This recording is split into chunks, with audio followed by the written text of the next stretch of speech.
NBA GM? In today's game, it means knowing your data and the truth it reveals. Now, the NBA is partnering with SAP to give 4 stat-savvy fans the chance to get their foot in the door to the league. But first, they'll have to impress our judges. When you get your butt kicked, how are you going to respond to that? I'm not happy. You absolutely can't do that as a GM. The stakes were very high. Anyone know how much time is left? This is GM School, powered by SAP.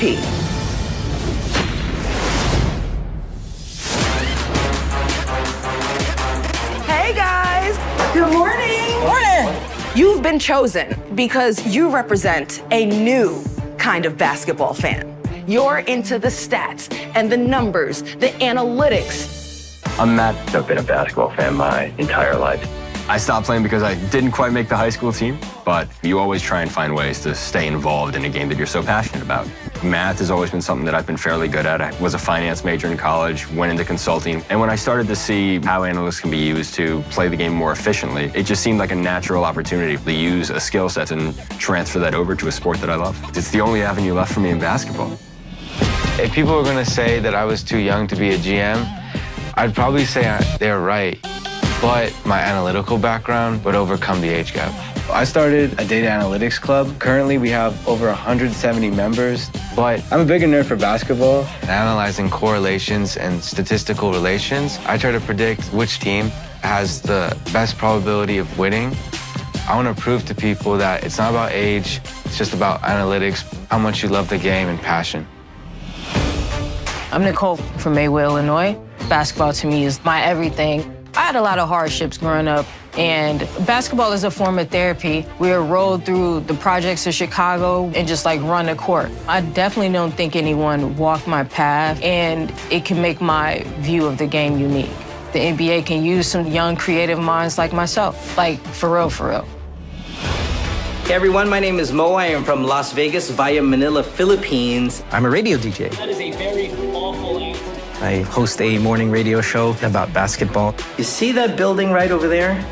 That's the NBA office. This is a really exciting thing. This stuff is a big deal. I might not be the best in analytics. There are gonna be some nerds here, sorry guys, but you know, playing fantasy basketball for about 23 years now. Pre-internet, right? I think all of those things kind of help get me into a position where I can do this for a living. I hope you brought your game face and your knack for numbers, because that's the knowledge we're going to be testing here today. SAP, the power behind the NBA stats, is giving today's winner the ultimate chance to start his or her career in professional basketball. It would absolutely be a dream job to work at the NBA headquarters. I'm here to win this competition. There's gonna be some brilliant competition here, but I think I know my stuff. You guys ready for your first challenge? Yes! Bring it. David Griffin! As the former general manager for the Cleveland Cavaliers, David Griffin helped build a team that won an NBA championship. Of course, I'm very, very excited. And then I see the cameras are flashing and the hot seat. This is gonna be a press conference challenge. Ooh. Part of being a GM is handling the media. And your first challenge is going to be handling a post-game press conference. I'm a little nervous about this press conference. I'm comfortable explaining things to clients, but I'm not used to doing it on a podium. What this is an opportunity for you to tell your fans and all the interest groups that are involved the vision you have for your franchise. Are you ready? Yeah, let's do it. We'll see. You'll each take a turn in the hot seat. The rest of you will have to wait your turn on the bench. Mo, you're up first. Let's do it. And I'm thrilled. This is definitely something that I've had experience with. So this should be a walk in the park. Now, Mo, I already know you have a successful radio show. You already have media experience. He's done this. He's got his radio show. I mean, he just looks like a natural up there. I am a little worried. Since you've been on the other side, what do you think is the best advice for handling media, especially one that is aggressive? You know, keep your cool. Understand that this is an exchange of information. I'm just there to give that information in, a concise, respected way. I'm focusing, and I feel comfortable sitting at the table. We are now going to look at a box score. Go to nba.com/stats. It's LA Clippers, Dallas Mavericks. The Clippers went 6 for 20 from three-point range.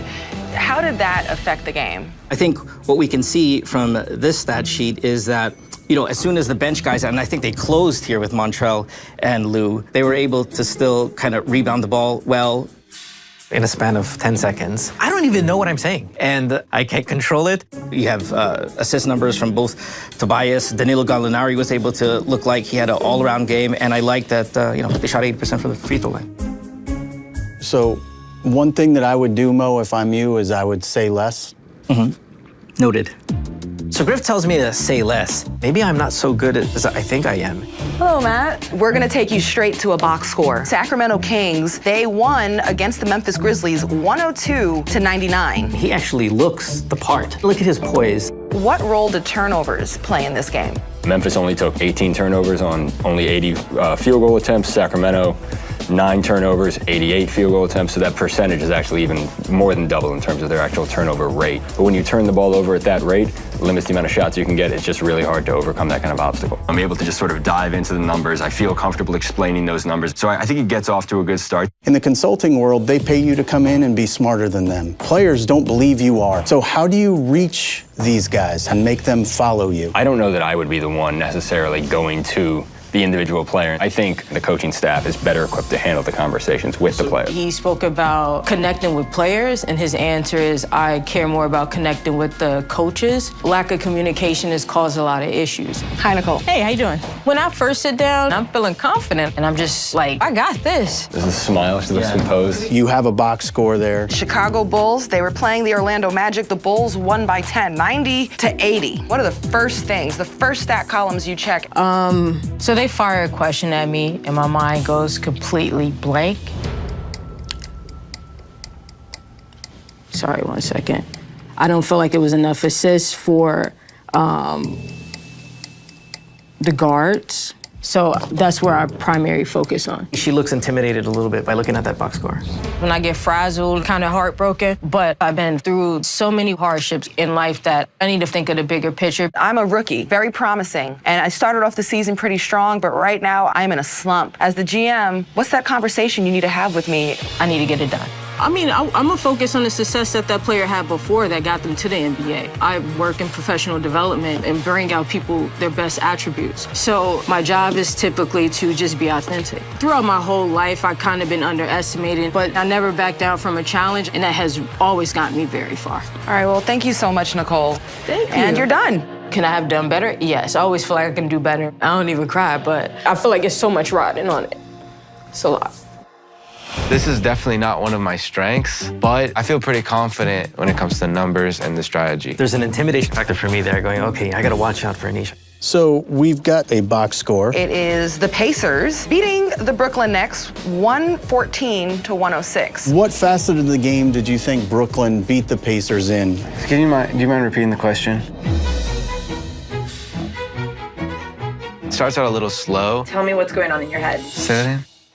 So, Anish, I was just curious about the NBA game predictor algorithm that you work on. What is that exactly, and how do you think that could be useful for you as a GM? I wanted to see what winning would highly correlate with. And you'd see, okay, you only have 5 people that can do it. The more possessions you have, the more chances you get to shoot more points. But defensive rebounding is really high. For example, Brooklyn has 5 when Indiana has 10. And then convert that into contested threes. A lockdown 3. So because they only took 31 attempts, it's correlated that a higher field goal percentage goes with a more open shot.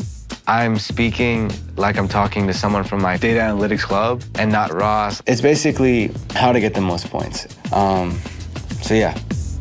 Well, I'm still confused by your answer to the first. He doesn't understand what I'm saying, and I'm feeling like I've messed up big time.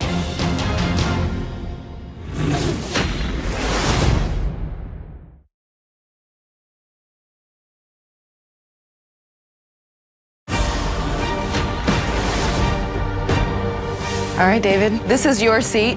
So taking all of that into consideration, what stood out about each of our contestants in this press conference? And what did you not like? Well, first of all, the four of them together are the complete package. I think Mo, he's so good, casually speaking, but I thought he was nervous, and I think you tend to say too much.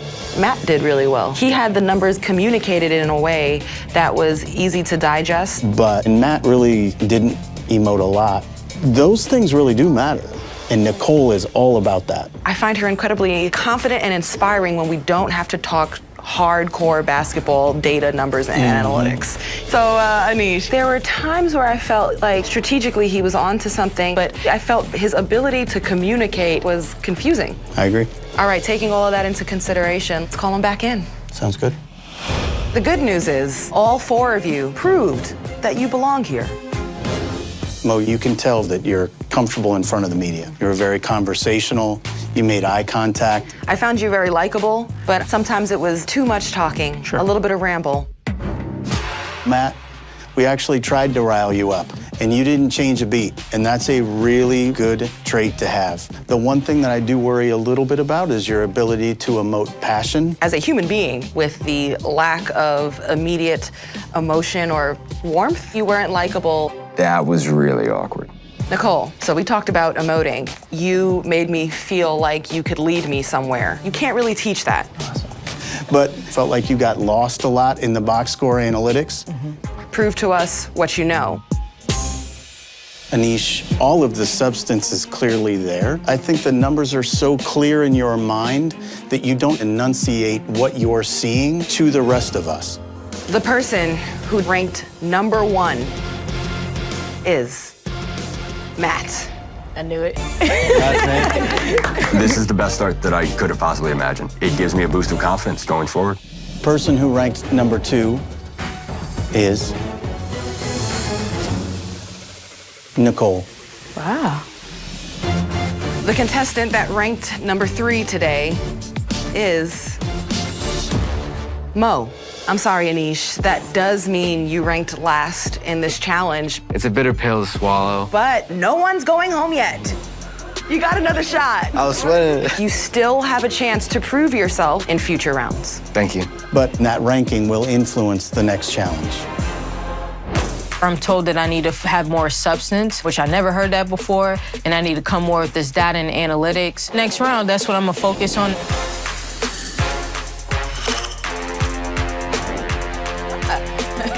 Hi. Welcome to Draft Night. Wow. For our second challenge, you'll be in search of the next great player. And your judge is Evan Wash. For the NBA, he is the Senior VP of Basketball Strategy and Analytics. So from a pool of fictional players, you guys are going to make a first-round pick and then a second-round draft pick. 15 minutes per round to finalize your picks. You've been provided with tablets loaded with simulated advanced stats, as well as binders filled with scouting reports and box scores. Blue binders are for round 1, and red binders are for round 2, so don't get confused. You'll be judged on your statistical analysis and, of course, your ability to communicate your draft strategy and your picks in a clear and concise manner. So Matt, since you finished in first place in our last challenge, you will have the #1 draft pick. Your time starts now.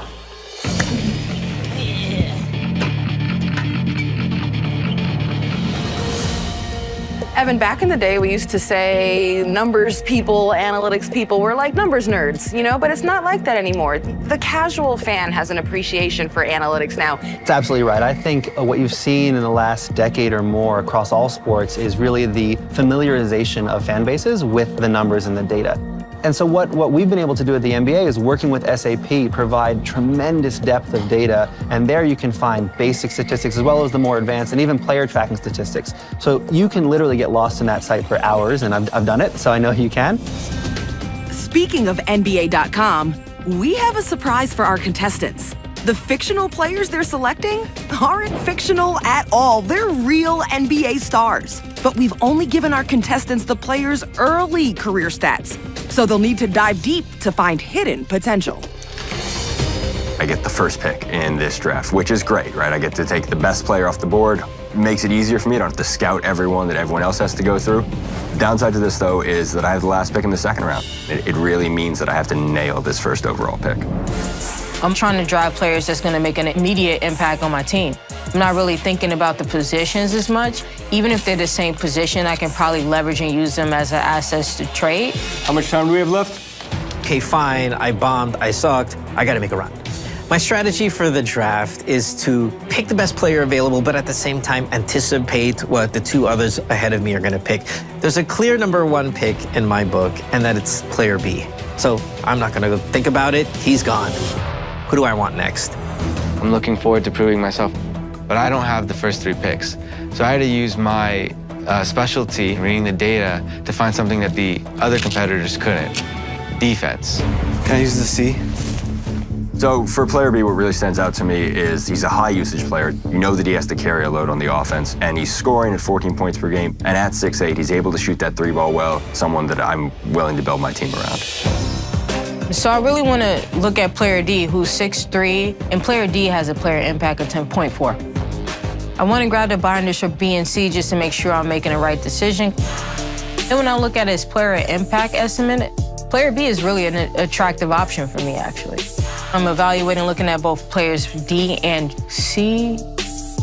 I think that player B will immediately be scooped up, and I have to have contingency plans and backups. Player B, my number one choice, but I think he's everyone's number one choice as well.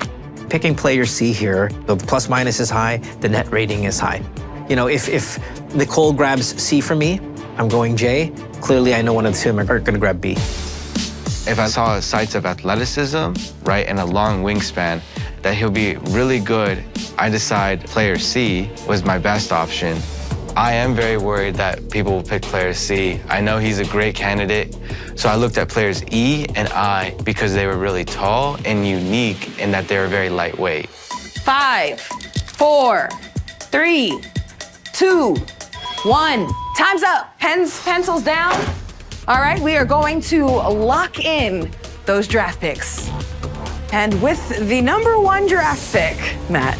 I will be taking player B. Damn it. Now I have to go with my backup. The number 2 draft pick, it's Nicole. D. All right, Mo, number 3 draft pick, it's with you. Player C? Oof. The number 4 draft pick is with Anish. I'm trying to decide between E and I. What do you got? I'm going with player E. All right, guys, are you ready for round 2? Because time starts now. Just like the first round, contestants are choosing from a group of real NBA stars. But they still think it's a fictional pool, and they only have access to the players' early career stats.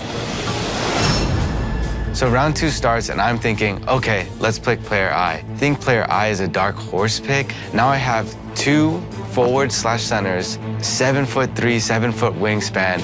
They will be killer on the defensive end. Who's got binder T, please? Anybody got T? Oh, T? Yeah. When you're done, I got T in my hand. No worries, when you're done. So round 2's coming along. I want player T. And in fact, I'm not even making a second choice. It's gonna be player T. The problem is I don't have the first pick in the second round. But when I look at Anish, I saw that he got a bigger guy in round 1. I don't think he's gonna go for the center in round 2. So everything is attractive about player T. This is a gold mine. Like, this is somebody that can change the look of my franchise. If anybody need the books, let me know. So immediately on my board, I have player M and T. I think they're the most attractive. I really wanted player T. I think they're gonna immediately be scooped up. The best available player was player K. Even though player K is 5'9", I'm looking at his player impact and it's 11.8, and I'm okay with that. Can you grab M for me? Oh, yeah, thanks. So round 2 starts, player T is the very first guy I have on the top of my board, but I'm not confident that he's gonna be there. My backup contingency is player M. It's possible that player T and player M aren't there. So my third choice is player O. He shoots the ball really well. He's a 40% three-point shooter. He's got that high usage percentage.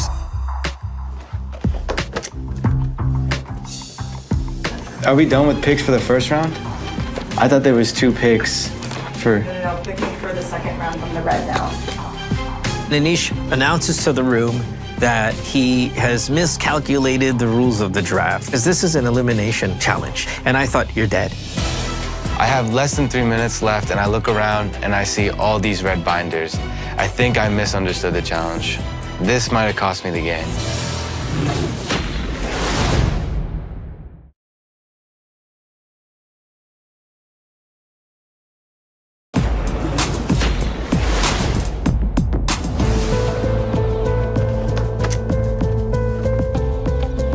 Are we done with picks for the first round? I thought there was 2 picks for... No, picking for the second round from the red now. I have less than 3 minutes left, and I look around and I see all these red binders. I think I misunderstood the challenge. I don't know how I blew that one. I need to work really fast.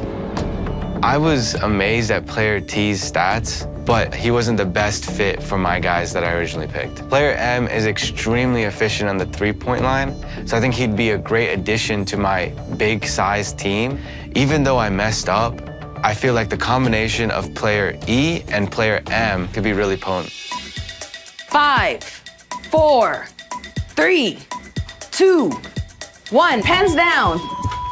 We have completed the draft. We are going in reverse order, which means, Anish, you have the top pick of the second round.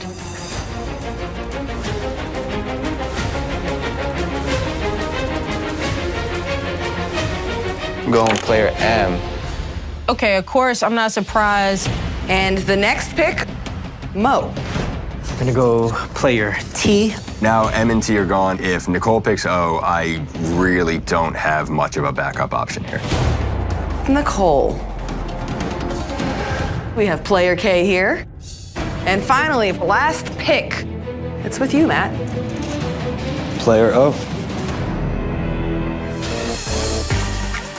Now that all the picks have been locked in for both rounds of the draft, it's time to defend them to the NBA's Senior Vice President of Basketball Strategy and Analytics, Evan Wash. Welcome, Matt. Welcome. How are y'all? Tell me why you selected player B. Really what I was looking for is, I think in the modern NBA, what I was trying to craft is a team that play positionless basketball. Player B is a high usage percentage, so you know that he's doing that while carrying a significant load for the team. Why did you look for someone that maybe has a complementary skill set to player B as opposed to someone who replicates a lot of those skills? Yeah, I got guys that are 6'7", 6'8", at both of those positions. So I think you could put those one at the 3, one at the 4 with their scoring ability and still put out a really potent offense. Thank you, Matt. Thank you. It feels really terrifying. The advantage, it was great to be able to have my first overall pick, but that advantage just went away in the second round. There obviously is an overlap of skill set there, and that was something that I certainly got pressured on. What is the philosophy for the type of players you wanted to select? I want to go with impactful players right now that can do something for my franchise, that can be an asset later down the line if they don't work out here. Player D can make an immediate impact, 21 years old, has some experience playing in college. And what did you focus on ultimately when making your draft selections? The player impact estimate is one of the better ways to quantify player abilities. Player D has a player impact estimate of about 10.4, which tells me that he can contribute immediately. And moving to the second round, you mentioned player K. I understand the need to have a ball handler on the perimeter and have a scorer, but potentially having 2 undersized guards to start to build your team around could be challenging. I looked at it as like, if they don't work out, it can be, I'm looking at assets to trade eventually. Even though this person is undersized, this person is the most efficient, had the best stats, had the best player impact rating out of the second round that was left. So I went with selecting the best player. Thank you. Thanks. Yep. I go to present my players and I'm immediately hammered because I picked 2 guards that's undersized. I really felt like I defended myself very well in the decision that I made. I'm here to win. How did you think about player C? So he had 8.5 net rating, which was the highest of the group. So that tells me good things happen when he's on the court, right? Usage isn't incredibly high at 16.6%, but I still think the other numbers tell me that I have a quality player here. In round 2, what were you trying to accomplish? So I was looking for a difference maker, and I'm really happy with player T. Good size, center position at a 22.7 usage, which is the second highest of the group in the second round. My comp for him would be Nikola Jokic. Thank you so much, Mo. Yeah, appreciate it. Yep. I feel really good about this one compared to challenge number 1. If it's a bad pick, it's not a disaster pick, not one that could get me fired. Hey, Nish. Welcome. Hey. So what's your strategy coming into the draft? Being the 4th pick on the first round, I had a disadvantage. So my mindset was, what is everybody else not thinking of? What are some defensive things that people aren't looking at? What metrics were you looking at in order to value defense? So I was looking for someone with a high wingspan. Looking at that, I decided on player E. Because of those metrics, with a 7'3" wingspan, he's able to overcome any guard, right? He's extremely athletic. Anish, you had the top pick of the second round. Was it all smooth sailing for you? I was confused about the rules initially. I had a player that I wanted to pick from the first round bracket, and that's what the confusion was about. Thank you. Thank you. Thanks, guys. All right. You know, Evan, we have a tough decision to make here. Someone has to go home. There's a lot of people in the basketball analytics space who understand the numbers, but it's really rare to find someone who has that capability and can communicate with players, coaches, and the rest of the front office about what they're seeing and why they're seeing it. So what I was looking for here is someone who could bring the balance of those different skills. Matt really was able to answer any question we threw at him about his draft. I also loved his ability to have a philosophy and stick with it. You know, obviously I was fortunate enough in the first challenge, but that doesn't mean anything here now, right? It's just hopeful that player B and player O are able to do something for me, but this was really tough. Mo, I think when we look at the results-wise of who he ended up with, you can't ignore that he got Kawhi Leonard and Nikola Jokic. And also, he did a great job of explaining himself and his thought process. I agree. The mindset is, I want to make sure that I feel good about my chances here. But the reality is the reality. Like, one of us is going to be knocked out here in the next few minutes, and it very well could be me. He and Nicole were the only ones who had to pick in the middle of both rounds, which made it a little harder. But the way Nicole came in and presented her strategy, she had some good answers, but also some areas where she probably could have improved in her explanation of her strategy. I don't know if I know this stuff or not. I guess it's in the hands of 2 other people to let me know. So honestly, I have no clue if I'm going home. I don't even know how I feel, who won, to be honest. Anish, I thought, did the weakest job maybe of explaining the strategy, why he picked the players and what he was looking for. He also had the issue where he spent time focusing on the first round because he didn't understand the directions. But of course, he ended up with Giannis Antetokounmpo, one of the best players in the league. I can't tell if he kind of lucked into that, though. He may have. I mean, I just feel like I made too many mistakes in the first round, right? Which set me off. And then that mistake where I confused the rules, it's like, it just shows poorly on that I couldn't listen. And I think that might be what gets me eliminated. I hope you all enjoyed the opportunity to make your picks in a draft. The stakes were very high because after this challenge, one of you is going home. Each of you has made a really strong set of picks here, and I'm very impressed with what you did. But before we get to the judging, we actually have a little surprise for you. So we told you guys that we were providing a ton of data on these fictional NBA players. Well, guess what? Each player on the board, and the ones you didn't select, represents an actual NBA player. That makes me really nervous. And we provided you the early career stats for those players.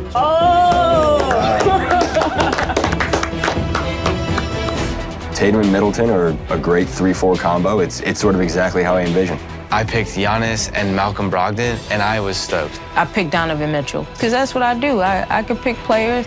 I said Nikola Jokic as player T in my defense. So to get that right is another big win for me.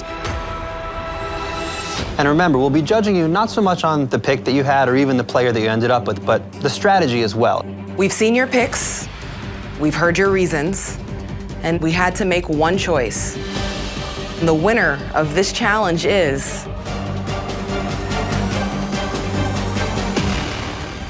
Mo. Congrats. Nice job, man. Congratulations. Thanks, brother. Appreciate it. Thank you. No big celebration right now. Calm down. I'm within striking distance. The momentum is on my side. I am ready to rock. So Mo, I think what stood out to me was your ability to see through some of the more basic metrics. You were able to see beyond the basic numbers. So unfortunately, that means I am the bearer of the bad news. So the person going home will be Anish.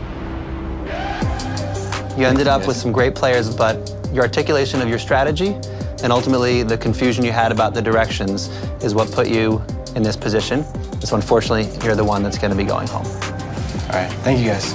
I take a lot from this experience. With a little bit of time and some experience, you could definitely see me around the NBA doing some big things.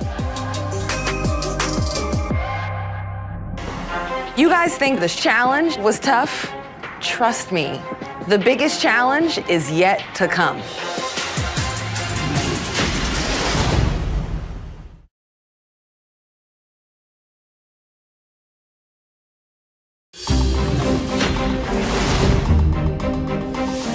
This is just great momentum for Mo. He's a great competitor. I think it's going to make for a really interesting final. I'm really, really good here. I'm within striking distance. I am ready to rock for challenge number 3. Of course I deserve to win. These guys are going down. Oh, it's Kevin McHale. Kevin McHale, guys. This is bigger than life. He doesn't bite. No, not at all. Not much. He might box you out. I don't know, I could take you. I look up and it's Kevin McHale, which is unbelievable. You know, he's an NBA legend. He's a multiple champion. He's a Hall of Famer. It's unbelievable to meet him. Going to be your final challenge, where the rubber meets the road. It's putting together a winning lineup. I'm feeling confident. I'm like, oh, I got this. The challenge is called Starting 5. From a limited pool of 150 players, your mission is to choose a starting 5 without going over the cap. You'll need to explain the strategy behind your picks and provide a key stat to support each of your choices. All right, guys, we're gonna give you 30 minutes to analyze the data, to look over some game film, and then present your starting 5. Time starts right now.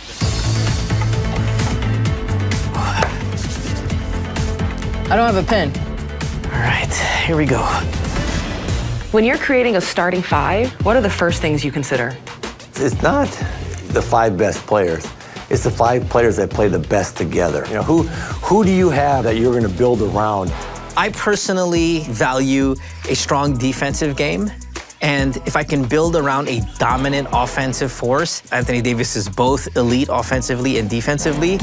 So I'm focusing on his usage rate, right? I want to make sure that everything about him is really used to its capacity. We're going to play a strong defensive game and a fast-paced offensive game where all of the players can create.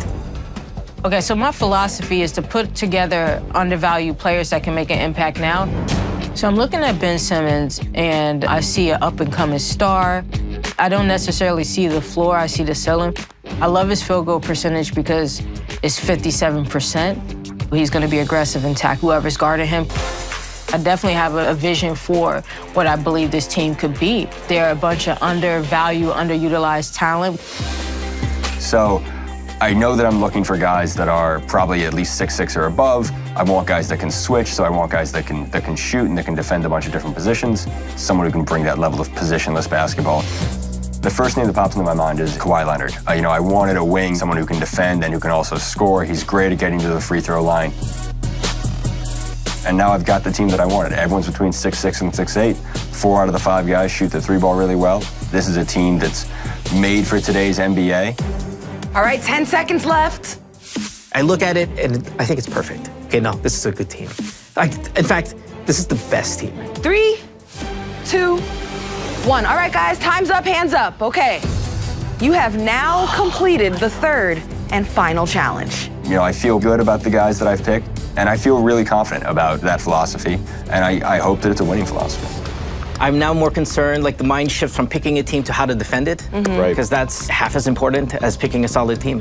I feel confident in my vision, but I don't know how well it's gonna translate. Maybe I bit off a little bit more than I can chew. The moment has arrived to defend your team. And this time, it'll be in front of all 3 judges. Kevin McHale, David Griffin, and Evan Wash. I want to start by telling you guys that I wanted to build an excellent defensive team that was built around an NBA superstar. Anthony Davis, all his stats are sexy. So I want usage rate because I want him to be involved as much as possible. I'm pairing these two guys to be a feared front court defensively, always knowing that Anthony Davis is going to get his on the offensive end. I see a team that you can get out and go with. What are the weaknesses of this team?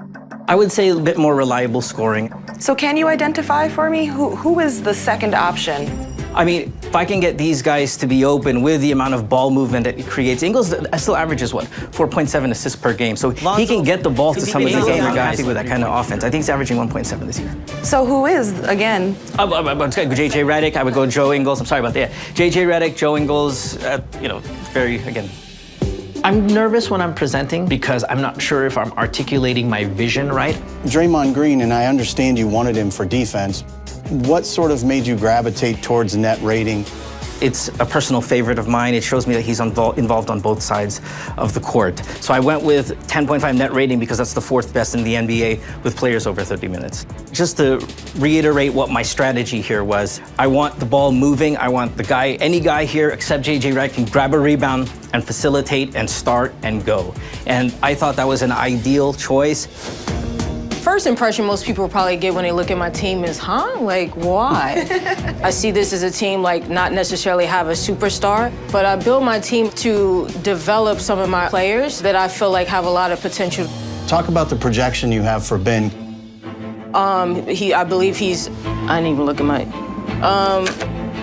sorry. Where did I put him?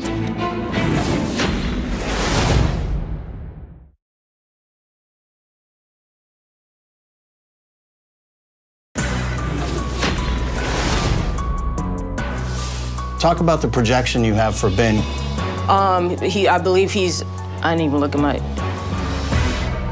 I start second guessing myself.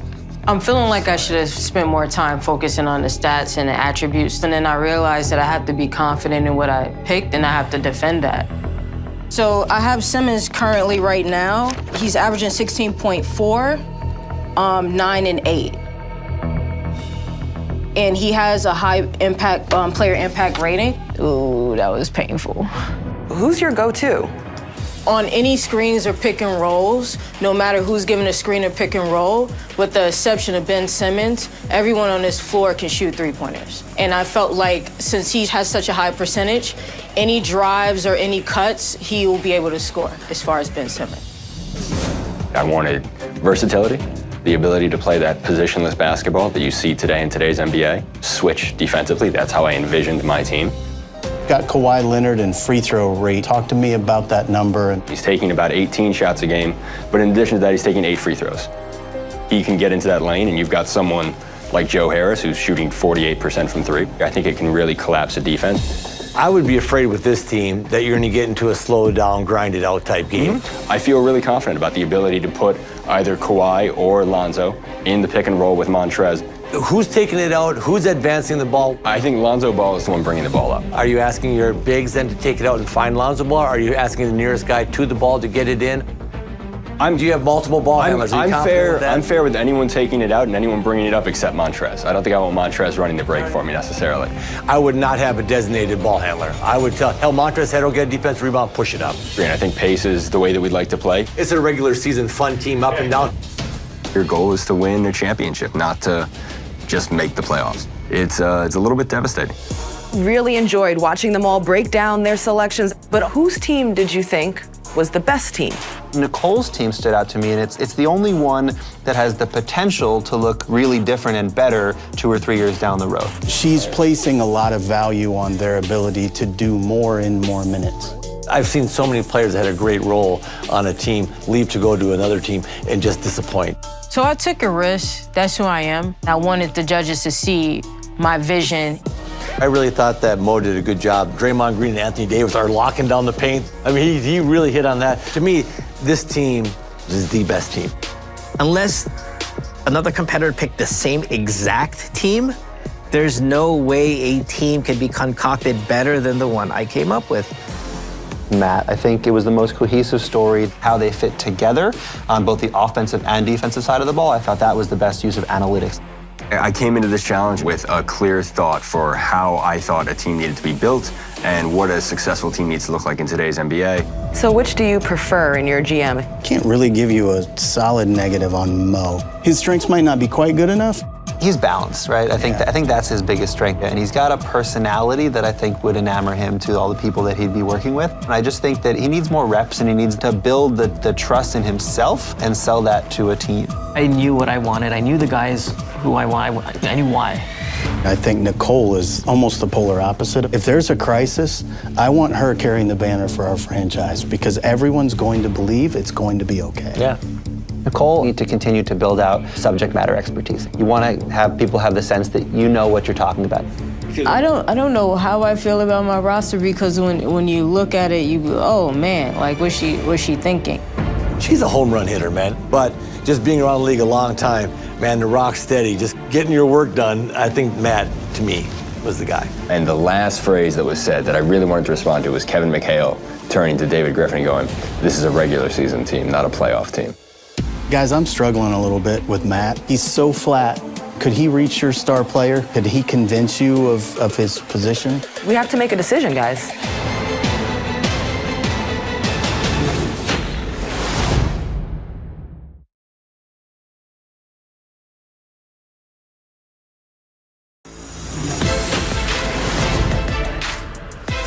I'm worried because Mo won the second challenge. He took a really similar strategy to what I took, but I'm here to win this competition.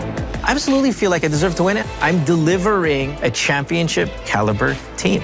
I swung for the fences. I'm here and I have a vision. I want this. All right, contestants, you made it through our 3 challenges, and the moment of truth has arrived. Only the GM School champion will go on to meet with the executives who hold the key to a job in the NBA. For one of you, this could be the beginning of a legendary career in professional basketball. Judges? Mo, I think you were terrific throughout this. Your ability to really have a philosophy, stick to it, and understand the way the analytics work within it. But your clarity of message and the way you deliver it gets lost a little bit. Nicole, you were fantastic in your ability to emote leadership. You know, that moment when the hair on the back of your neck stands up and you know she's taking you somewhere, you've got that. You did focus on undervalued and underutilized. And I think that's a really good thing, but I also think it can be a blind spot sometimes. Matt, I felt like you were very good. I think your grasp of the analytics is very clear. You were unflappable throughout this. But I think you do come across at times as very, very flat. I think you do have to work on emoting a little bit. No matter who takes home the W, I think I speak for everybody here when I say there's a lot of talent here and a lot of potential. But there can only be one winner of GM School powered by SAP. And that winner is Matt. Very good, Congratulations. We talked about if we could blend the 3 of you, it's the super GM, right? I have no doubt in my mind that all 3 of you could play a major role in any NBA front office. So how does it feel, Matt? It feels great, I'm not gonna lie. If you became a GM, what would you like to achieve? Well, I'd hire Mo and I'd hire Nicole. You know, I think that'd be a great front office there.